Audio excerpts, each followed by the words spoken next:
Not only will bystanders not necessarily help you, in some cases they may even work against you.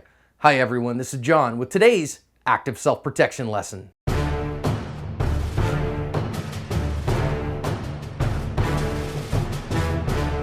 Today's lesson comes to us from Arlington, Texas, and it shows us an aggravated assault and armed robbery in a gas station. It's going to show us some important lessons about transitional spaces, about situational awareness, about running to safety and not just from danger, and about how truly on your own you are. If you go read the news story, the guy in the white car here is actually a jeweler from out of town. He's filling up his rental car and he has $50,000 to $60,000 worth of jewelry in his pockets right now. And so these three guys that roll up are armed robbers for sure, but this is probably targeted violence and not random. Now, our good guy's trying to run into this convenience store here, but what we're going to notice is the guy in the red shirt is scared of these armed robbers, and we don't necessarily blame him for that, and he's going to hold the door closed. So our victim is not able to get inside the convenience store, and this guy, is he an armed robber or a kidnapper? I'm not sure, but our good guy lays down on the ground, and the kidnapper then tries to rifle through his pockets. His buddies say, hey, come on, let's get out of here. And so then they do. They got a briefcase again, if you go read the news story, but our victim is able to get away from them, and now without the kidnapper or the armed robber in the picture, our good guy is able to get away, and these couple guys do finally come to his aid. Let's back up and learn a few lessons here. And the first one is situational awareness, especially in transitional spaces.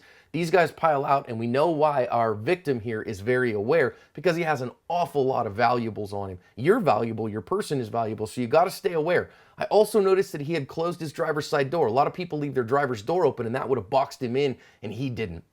Next, let's talk about running. He's going to run away, but if you're going to run, and I think it can be a great strategy, don't just run from danger, run to safety. And getting to the door is a good idea, but in this case, it didn't really work for him. So instead, you could have used that car to have some space, especially if you were armed. This is Texas. It's a open carry state and a right to carry and defend yourself state, but he didn't have that on him apparently.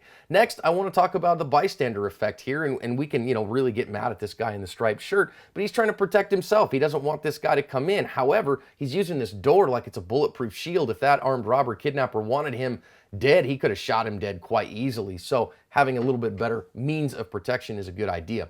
I really do like here that our victim laid down. If they were going to try to kidnap him, just get down on the ground if you don't have anything else that you can do. And that would have been very, very effective, because he couldn't carry him all that way. Trying to carry dead weight wouldn't happen. So if you're the attempted kidnapping victim, get on the ground if you don't have any other means to protect yourself.